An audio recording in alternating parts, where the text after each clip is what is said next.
followed the same blueprint to success, or is it their difference that matters most? My journey begins at Fruit Towers in West London, the home of the most successful smoothie company in the UK, and its co-founder, Richard Reed. Well, the tie's off Look today. at that, the tie's off. No tie. How are you? Good to see Good. you. How's well? it going? Very Have good. you seen the difference to the way that you travel? Yeah, but I must We're admit, grass-covered vans and you're this thing. I want to be in the grass-covered van. Yeah? It's good fun, actually, and it dances. It's got hydraulics, so it bounces around, and you can blare out music for the speakers at the front. We take it to festivals, go out sampling with it.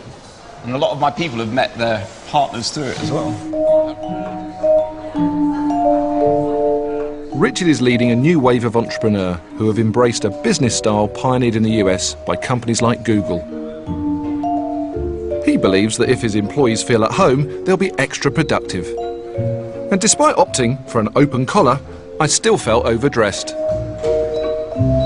almost doesn't look like a working environment, though. It looks like a London Play Centre sort of cafe style. Well, it kind of is.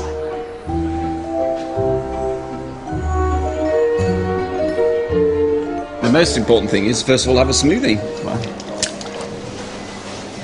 Anyway, so this is the sort of the chiller area.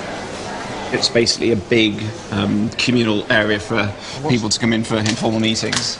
What's that? Oh, well, we call this thing the smoothie wheel of fortune. So sometimes if we can't make a decision, we'll put all the different options on here and then spin it and let the smoothie wheel of fortune decide So for us. you put your ideas in here? Yeah. And whichever one it turns to is the one Exactly, you choose. that's what you go for. You make big decisions on a wheel of fortune. Not for like big decisions, but for when you've got a few different options and a bit of fun.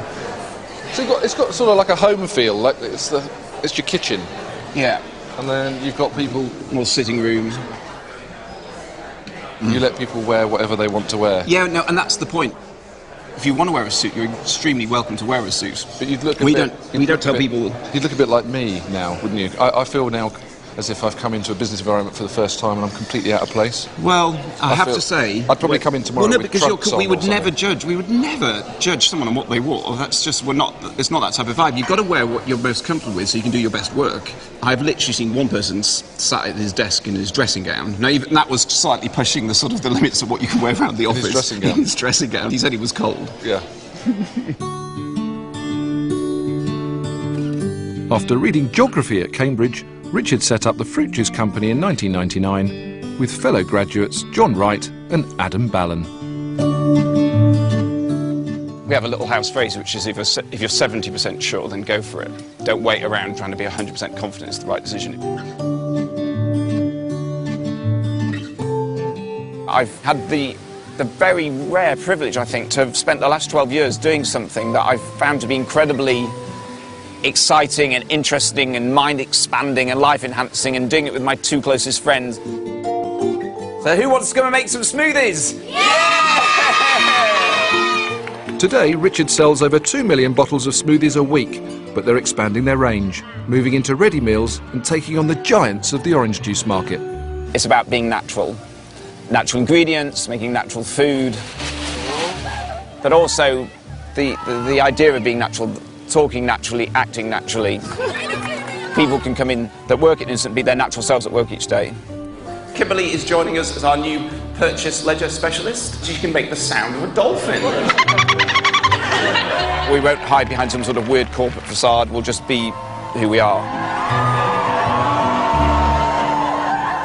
It's always good to be exactly who you are, as long as you realise that running a business is about making money. And I wanted to find out if Richard had the money-making gene. When did you actually feel or think to yourself, you know what? I'm an entrepreneur. I was 16 and I was working in a dog biscuit factory in Huddersfield, and my job paid £2 an hour, and the task I was assigned to get down on my hands and knees and pick up the dog biscuits off the factory floor that had fallen off the conveyor belt. So I went up to the foreman and said, do you have a brush I could borrow? If you had a brush I could borrow, I could do this job better. And he just looked at me dead in the eyes and said, son, you are the brush. And I thought that was the split second I decided, you know what, there's got to be a better way than this. So I left the dog biscuit factory that afternoon, went home and set up a little business called Two Men Went to Mow, which was just mowing lawns in the village where I grew up. And before I knew it, I'm billing myself out at £2.50 an hour and getting so much work that I could actually give jobs to my mates. I'd bill them out at £2.50 an hour, paid them £2.25 an hour, so made a little bit extra there. If you don't like the situation, then go about changing it rather than complaining about it. Having the confidence to change what you don't like is an entrepreneurial trait I recognise. But was this Cambridge graduate helped by having a privileged upbringing? I'm from Huddersfield in the north of England. My dad started as a bus conductor and worked his way up to become like a manager in the local bus company. And my mum was a nurse. My mum and dad decided they wanted to sort of pay me to go for a private education. That was funded by my mum going out and working nights, so she'd work 2 nights a week. My parents made massive sacrifices for us as kids. What was your school life like? First year, I came 44th out of 45 in my class in the exams, right, so 1 from the bottom. You know, I think something clicked with me, and I worked harder next year. I remember I came 17th, and I remember going home to sort of say, you know, really please myself, I came 17th. And my mum just said, I think you can do better than that. And I remember thinking, wow. So you think from that one defining moment, that was the self-belief injection that your mum gave you? I think it made me recalibrate, yeah. I think it made me think, oh, you know, it felt pretty good. But then it was like, well, actually, you can do better. Yeah, you can do better. You can do better. And you did. Yeah. And almost the rest is history. Yeah.